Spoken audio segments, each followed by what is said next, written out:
दोपहर के बाद जो नमाज होती है वो मैंने बादशाही मस्जिद या जामे मस्जिद में ही बाजमात पढ़ी। बम्बई एक्सप्रेस 6:15 बजे छूटती थी। मैं 1 घंटा पहले स्टेशन पर आ गया। अमृतसर से होशंगाबाद का जो 3rd क्लास का टिकट सैयद साहब ने मुझे लेकर दिया था वो मैंने गेट पर टिकट चेकर को बिल्कुल न दिखाया, ये सोच कर कि कहीं वो ये न पूछ बैठे कि इतने दिन मैं कहाँ रहा। अगरचे उसे पूछने की ज़रूरत नहीं थी और टिकट 15-20 रोज़ तक काम आ सकता था, फिर भी हिफ्ज़ मा तक़द्दुम के तौर पर मैं प्लेटफॉर्म का टिकट लेकर स्टेशन के अंदर आ गया। बम्बई एक्सप्रेस आ गई। प्लेटफॉर्म पर मुसाफिरों में हलचल सी हो गई। मैं भी उठकर मुसाफिरों के हुजूम में घुस गया। गाड़ी पीछे से भरी हुई आई थी। 3rd क्लास के एक डिब्बे में मुझे भी जगह मिल गई। ट्रेन चलने का नाम नहीं ले रही थी। पहले उसका इंजन बदला गया, फिर खुदा जाने उसके डिब्बों में कैसा कैसा सामान लादा जाने लगा। कोई आध पौन घंटे बाद इंजन ने विसिल दिया, गाड़ी ने लालटेन की सब्ज रोशनी दिखाई और ट्रेन चल पड़ी। उस वक्त दिन डूब गया था और शाम का अंधेरा गहरा होने लगा था। मैं कोने वाली सीट पर दुबक कर बैठा रहा। ट्रेन आहिस्ता आहिस्ता रफ्तार पकड़ रही थी। दिल्ली की आबादी बड़ी दूर तक फैली हुई थी। शहर के मकानों, कारखानों वगैरह की रोशनियां ख़त्म होने का नाम नहीं लेती थीं। वाकई दिल्ली बहुत फैला हुआ शहर था। उसके बाद हिंदुस्तान के कई दूसरे बड़े बड़े शहर आए। मैं जागता रहा। मुझे नींद नहीं आ रही थी। इससे पहले जब कभी मैं रेलगाड़ी में सफ़र किया करता था तो मुझे चलती रेलगाड़ी की आवाज़ से नींद आने लगती थी, मगर यहाँ नींद नहीं आ रही थी। दिल्ली के बाद बड़ा शहर गुड़गांव था, उसके बाद मथुरा, फिर भरतपुर और फिर आगरा का शहर आया। चांदनी रात नहीं थी, वरना लोग कह रहे थे कि रेलगाड़ी में दूर ताजमहल का मंजर नजर आया करता है। जहाँ ताजमहल की मशहूर तारीखी इमारत थी जो मुसलमान बादशाह शाहजहां ने अपनी बीवी मुमताज़ महल के लिए बनवाई थी। मैंने हिंदुस्तान में और भी कई शानदार तारीखी इमारतें देखीं जो मुसलमान बादशाहों ने बनवाई थीं। हिंदू इन इमारतों को ख़राब करने की कोशिश कर रहे थे। आगरा के बाद धूलपुर का स्टेशन आया, फिर ग्वालियर का शहर आ गया। उस वक्त रात तकरीबन गुजर चुकी थी और पौ फटने वाली थी। ग्वालियर शहर से गाड़ी चली तो मुझे नींद आ गई। मैंने सोते में झांसी और ललितपुर के शहर भी गुजर गए। दिन काफ़ी चढ़ आया था। गाड़ी एक स्टेशन पर रुकी तो मैंने उतर कर चाय और मंद मक्खन खाया। यही चीज़ हर छोटे स्टेशन पर मिल जाती थी। दोपहर तक ट्रेन जंगलों में से गुजरती रही। मैंने इससे पहले इतने बड़े बड़े जंगल नहीं देखे थे। एक मुसाफिर ने मुझे बताया कि ये जंगल शेर, हाथी और दूसरे दरिंदों से भरे हुए हैं। बाद में मुझे भी इसका तजुर्बा हो गया। ये पहाड़ी इलाका भी था और कहीं कहीं हरे भरे मैदान भी और खेत भी नजर आ रहे थे। मालूम हुआ कि आगे भोपाल का स्टेशन आ रहा है। मुझे दिल्ली स्टेशन पर ही बता दिया गया था कि भोपाल के बाद होशंगाबाद का स्टेशन आता है। मुझे होशंगाबाद ही उतरना था। चुनाचे मैं संभल कर बैठ गया। इस दौरान किसी स्टेशन पर किसी पुलिस वाले ने मेरी तरफ तवज्जो नहीं दी थी। कोई इंटेलिजेंस का आदमी भी मेरे ताक़ुब में नहीं था। भोपाल पहुंचते पहुंचते शाम के 6 बज गए थे। चूंकि शुरू गर्मियों का मौसम था, इसलिए अभी दिन की रोशनी काफ़ी थी। यहाँ लाहौर और हमारे पंजाब वाला खुशबहार का मौसम बिल्कुल नहीं था। यहाँ गर्मी शुरू हो गई थी। ट्रेन के डिब्बे के पंखे दिन रात चलते थे। रात को भी हमारे पंजाब वाली खुनकी नहीं होती थी। भोपाल के बाद मेरे साथ बैठे हुए मुसाफिर ने, जो मुसलमान था और मुंबई जा रहा था, बताया कि भोपाल मुसलमान रियासत हुआ करती थी, मगर अब उस पर भी दूसरी रियासतों की तरह इंडिया की हुकूमत ने कब्जा कर लिया है। उसने ये भी बताया कि भोपाल के मुसलमान हुक्मरान ने पाकिस्तान के क़याम में बड़ी मदद दी थी और कायद-ए-आज़म अक्सर यहाँ आकर ठहरा करते थे। बाद में मुझे मालूम हुआ कि शायर मशरिक़ अल्लामा इक़बाल, जिन्होंने सबसे पहले पाकिस्तान का तसव्वुर पेश किया था, वो भी वालिए भोपाल के दोस्त थे और अक्सर भोपाल में आकर क़याम करते थे। होशंगाबाद का स्टेशन आया तो मैं रेलगाड़ी से उतर गया। इतना लंबा सफ़र तय किया था कि बैठे बैठे थक गया था। होशंगाबाद का स्टेशन ज़्यादा बड़ा नहीं था। मेरे पास हरदा तक का टिकट था, मगर ये गाड़ी वहाँ नहीं ठहरती थी, इसलिए यहाँ उतर गया। यहाँ से मुझे लारी वगैरह पर सवार होकर हरदा जाना था। उस वक्त शाम का धुंधलका चारों तरफ फैल चुका था। स्टेशन से बाहर आकर मैंने एक छोटी सी दुकान में बैठकर खाना खाया और लारी अड्डे के बारे में पूछा। मालूम हुआ कि हरदा के लिए आखिरी लारी कोई आधे घंटे तक रवाना होने वाली है। लारी अड्डे पर जल्दी जल्दी पहुंचा। लारी तैयार खड़ी थी, मुसाफिरों से भर रही थी। कुछ मुसाफिर छत पर भी थे और अपने सामान के पास बैठे थे। मैं भी लारी में बैठ गया। लारी अपनी मंजिल की तरफ चल पड़ी। कोई 1.5 घंटे के बाद लारी ने हरदा पहुंचा दिया। ये एक मामूली सा नीम पहाड़ी जंगलाती शहर था। अमृतसर में सैयद साहब ने बताया था कि यहाँ अनाज की बहुत बड़ी मंडी है। यही मुझे उस आदमी से मिलना था जिसका फर्जी नाम मैंने आपके आगे जमील दिया है। सैयद साहब ने बताया था कि जमील की शोहरत अच्छी नहीं है, वो बदमाश टाइप का आदमी है, मगर बड़ा पक्का मुसलमान और जहाद कश्मीर में हिस्सा भी ले चुका है। जमील की वसातत से मुझे मुजाहिद कमांडो कमाल शाह के पास पहुंचना था। सैयद साहब ने मुझे उसका पूरा एड्रेस ज़बानी याद करा दिया था। हरदा शहर अगरचे छोटा सा था और छोटे छोटे बाजार थे, मगर काफ़ी बारौनक था। दुकानों और मकानों और बाज़ारों में रोशनियाँ हो रही थीं। अक्सर दुकानें अभी तक खुली थीं। कुछ होटल भी थे जिनमें फिल्मी गानों की रिकॉर्डिंग चल रही थी। यहाँ कोई रक्षा नहीं था। एक तांगे वाले को जमील का एड्रेस बताकर कहा कि मुझे ले चलो।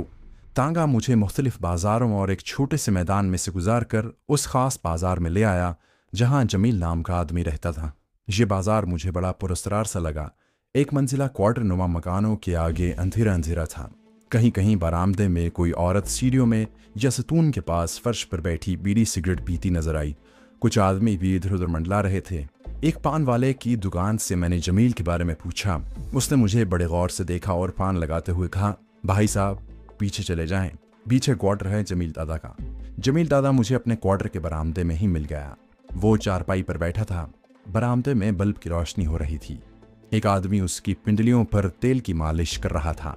एक आदमी उसके बाजू को ऊपर करके दबा रहा था। जवान आदमी था, बाल खुंगरियाले थे, रंग गहरा सांवला। मैंने जाकर सलाम किया और कहा कि जी मुझे जमील साहब से मिलना है। जमील ने मुझे गौर से देखा और पूछा, कौन हो तुम, कहाँ से आए हो? मैं ही जमील हूँ, कहो क्या काम है? उसकी आवाज़ बड़ी रोबदार थी। मैंने सैयद साहब का नाम लेकर कहा कि मुझे अमृतसर से उन्होंने आपके पास भेजा है। सैयद साहब का नाम सुनकर जमील दादा ने दोनों आदमियों से कहा, जाओ जाकर बाहर बैठो और चाय पियो। मैंने उसे अपना नाम बताया। उसने कहा, बैठो भाई, यहाँ आ जाओ। खाना खाया तुमने कि नहीं? मैंने कहा, जी शुक्रिया, खाना मैंने होशंगाबाद के स्टेशन पर ही खा लिया था। जब उसके दोनों नौकर चले गए तो जमील ने मेरी तरफ थोड़ा सा झुक कर कहा, सैयद साहब का यहाँ किसी और के आगे नाम तो नहीं लिया? मैंने कहा, जी नहीं। मुझे खुद सैयद साहब ने भी मना किया था कि मेरा नाम सिवाय आपके और किसी के आगे न लूँ। जमील ने मेरी बातों और ज़बान के लहजे से कुछ अंदाज़ा लगाते हुए कहा, लगता है तुम पंजाबी हो, मगर इंडिया के पंजाब में तो कोई मुसलमान नहीं है। मैंने कहा, जी हाँ, मैं पाकिस्तान से आया हूँ।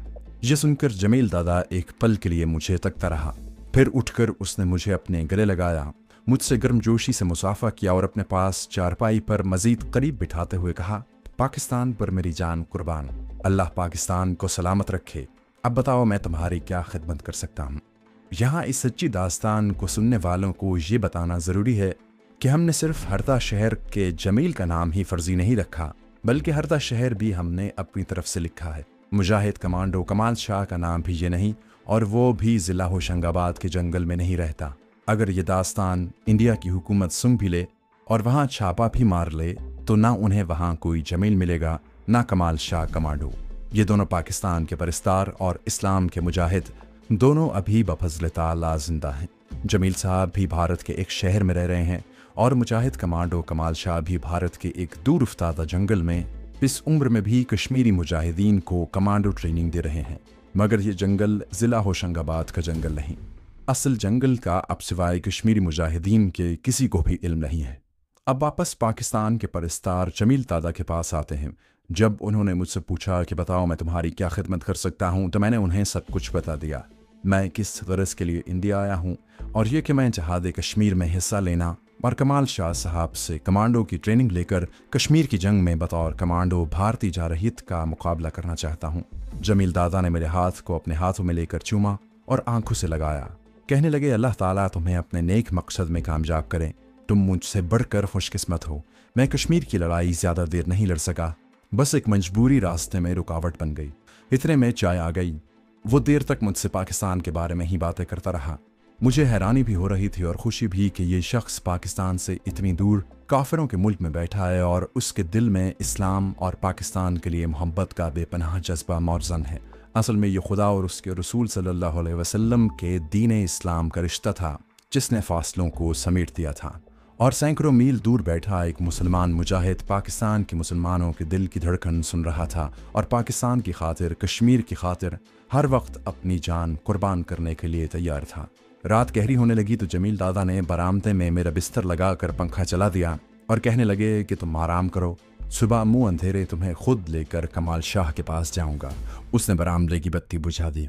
पंखे की हवा ने मच्छरों को मेरे पास न आने दिया। और मुझे बड़ी जल्दी नींद आ गई।